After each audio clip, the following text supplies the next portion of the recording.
Hi everyone, I hope you're all well. I'd like to thank you first for having me today and to Professor Arcadia for inviting me to speak about a subject that I take great pleasure in speaking about. I'm really excited to speak to you all today and to answer any questions that you have at the end. Just to introduce myself, my name is Hannah Champion. I'm a PhD student in France as well as in Finland.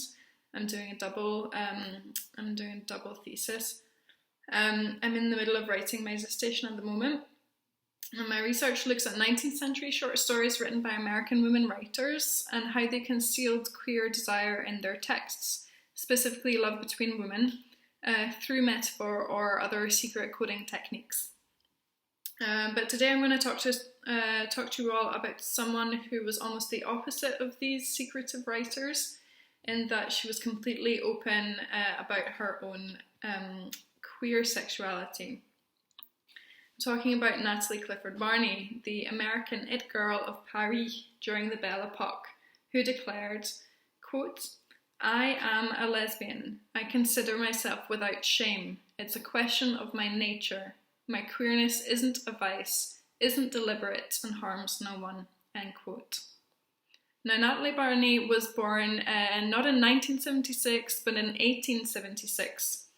She was cultivating both a proto-lesbian identity and, we could say, a proto-queer community a century before the emergence of lesbian feminism, which is credited to the 1970s, and the queer nation of the 1990s. So she was way before her time, a century before her time, we could say.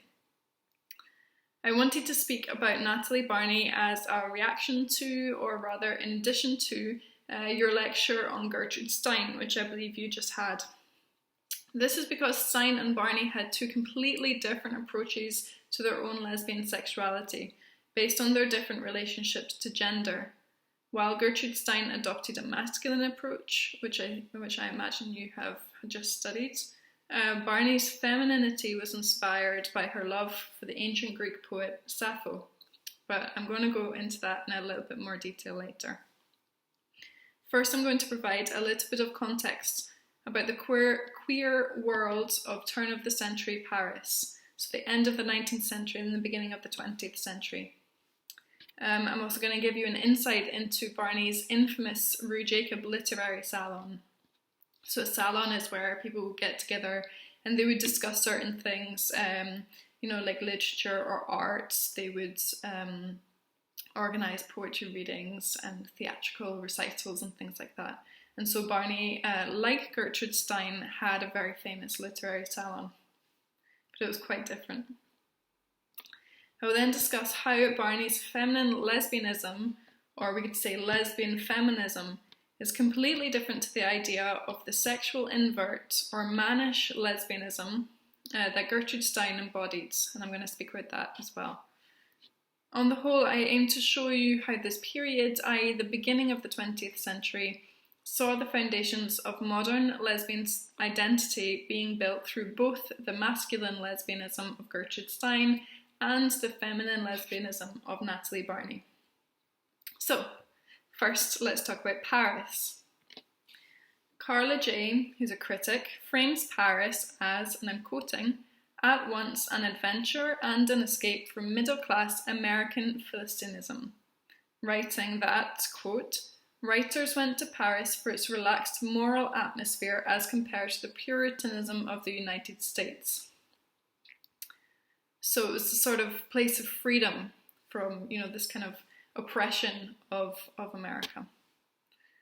France was predominantly a Catholic country, yet the fact that homosexuality was not punished by the civil codes, by the law, meant that expatriate life in Paris offered a level of freedom for queer men and women that could not be found in America. So writer E.M. Forster wrote in his novel Maurice that the Code Napoleon, as it was called, so the civil code, the law, established France as a refuge for the, quote, unspeakable Oscar Wilde type. And I think we can understand what he means by that. A critic called Judith Thurman notes the influx of these types to the city, so all the people coming into the city. She writes, "When you first read Proust, so Marcel Proust, it seems implausible that nearly everyone in Paris society, male or female, had a secret gay life, but it turns out that Proust was exaggerating only slightly. The easygoing approach to homosexuality in France and the closed nature of American society meant that it is not so unusual that queer American women would choose to settle in Lesbos, signifying Paris, and many did just that. So critic Shari Benstock writes of the Women of the Left Bank, an expatriate group of American women amongst whom same-sex desire was widespread and accepted. These women were active in the literary scene as writers, booksellers, publishers, or journalists.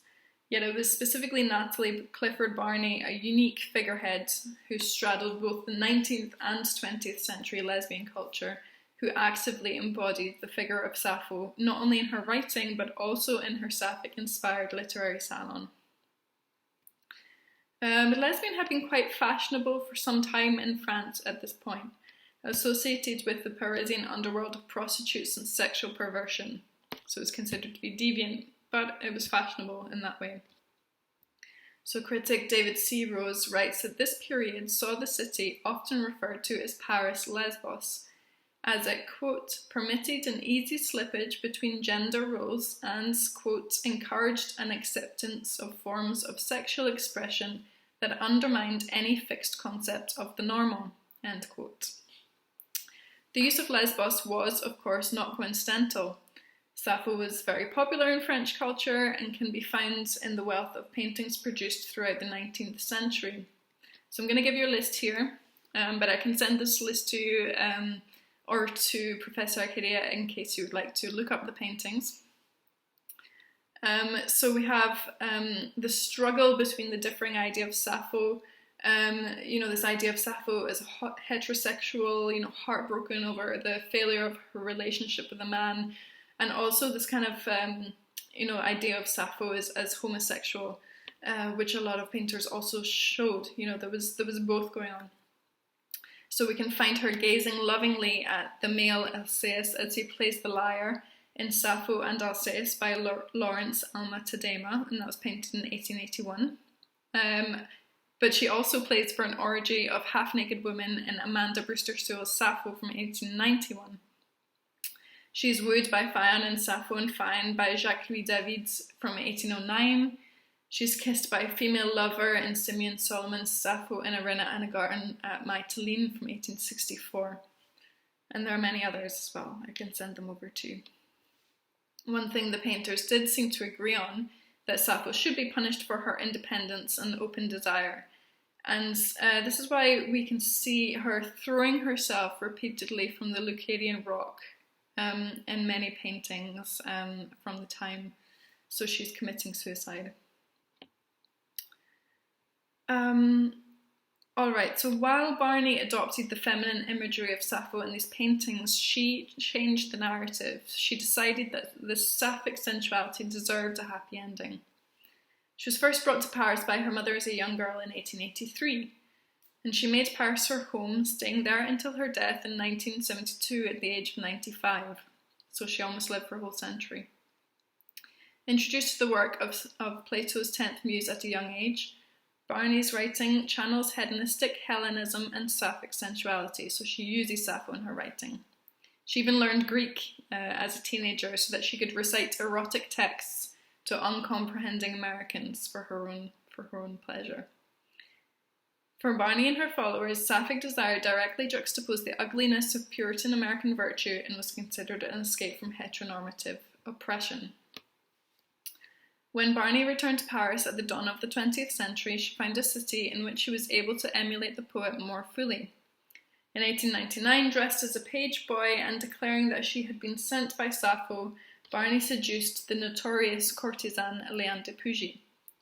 After the latter published Idylle Saphique in 1901, a thinly disguised document of their relationship, Barney's reputation in Paris as a woman who defied convention grew exponentially. Her reputation exploded.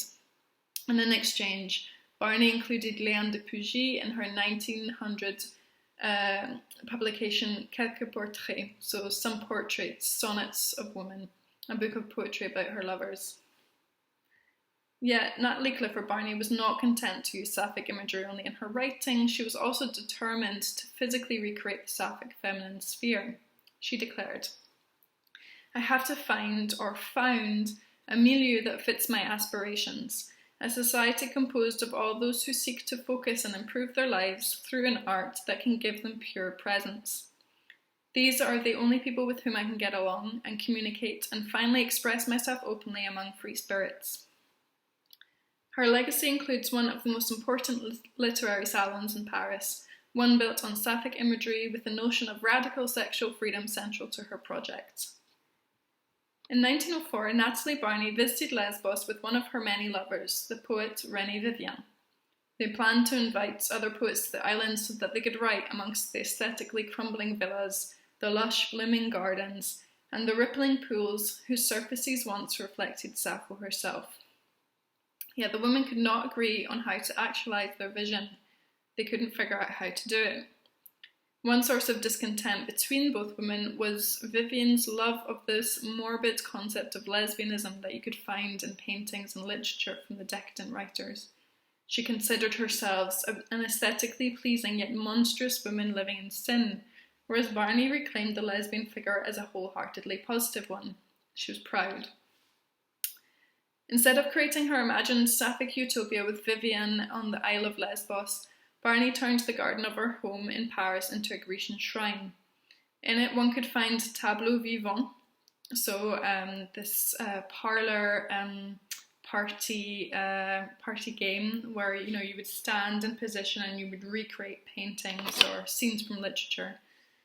You could find poetry readings, you could find pagan dancing, Greek music, sapphic plays acted out by famous figures from the literary scene, such as Colette, for example. Even Mata Hari rode through the bushes on a horse with a turquoise bridle, dressed as Lady Godiva, so read naked. Barney was eventually evicted from her home in 1909 by her angry landlord, who'd read about these naked women romping in the garden in an article in the Parisian Journal. But she relocated her salon to 20 Rue Jacob, where it was held every Friday from 4 until 8 p.m. until the final years of her life in the 1970s. The Rue Jacob Salon was a place of creativity and exchange, a site of literary networking and support, and a space of avant-garde sexual liberties. Journalist Janet Flanner described the parties as a place for, quote, introductions, conversations, tea, excellent cucumber sandwiches, divine little cakes, and then the result, a new rendezvous among ladies who had taken a fancy to each other or wished to see each other again. One male visitor puts it more explicitly, quote, "As I left, my last glimpse was of a small salon where some young women, transported by literature and champagne, danced madly about in each other's arms." With such an emphasis on female space, it is perhaps surprising that the salon was not a strictly separatist endeavour, so no men allowed. Although cisgender men were welcome to come to the Fridays, there was an unspoken understanding that they were guests in a space that existed for women.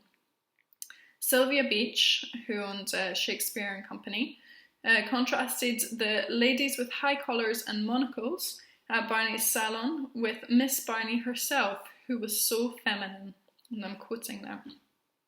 Liane de Pougy, so her ex-lover we could say, wrote, "We loved long hair, pretty breasts, pouts, simpers, charm, grace, not boyishness. Why try to resemble our enemies?" Natalie used to murmur. End quote. Barney was uninterested in masculinity and unimpressed by cross-dressing unless as part of a costume.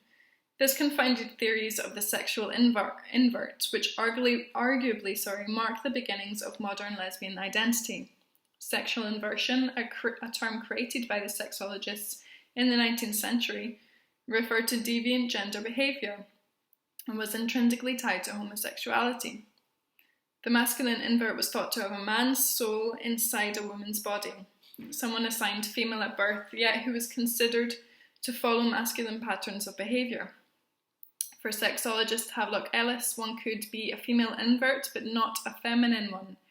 He wrote, "While they still retain female garments, these usually show some traits of masculine simplicity, and there's nearly always a disdain for the petty feminine articles of the toilet. Even when this is not obvious, there are all sorts of instinctive gestures and habits which may suggest to female acquaintances the remark that such a person ought to have been a man.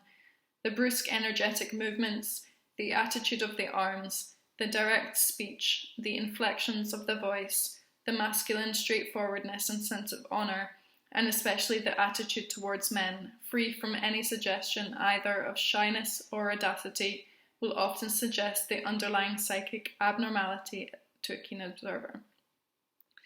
This description would arguably define Gertrude's, but not the ultra-feminine Natalie Barney with her love for swishing skirts and long hair a la Sappho. Natalie Clifford Barney's literary salon established an openly queer community of women who cultivated a very specific feminine lesbianism at a time when same-sex female desire was becoming increasingly taboo and increasingly signified by masculinity. The radical nature of Barney's sapphic project of Clear. "I'm a lesbian," she declared unapologetically. "I consider myself without shame. It's a question of my nature. My queerness isn't a vice, isn't deliberate, and harms no one." Decades before the lesbian movement of the 1970s, Natalie Barney claimed a femme lesbian identity for herself with defiant pride. Thank you very much. I look forward to hearing your questions.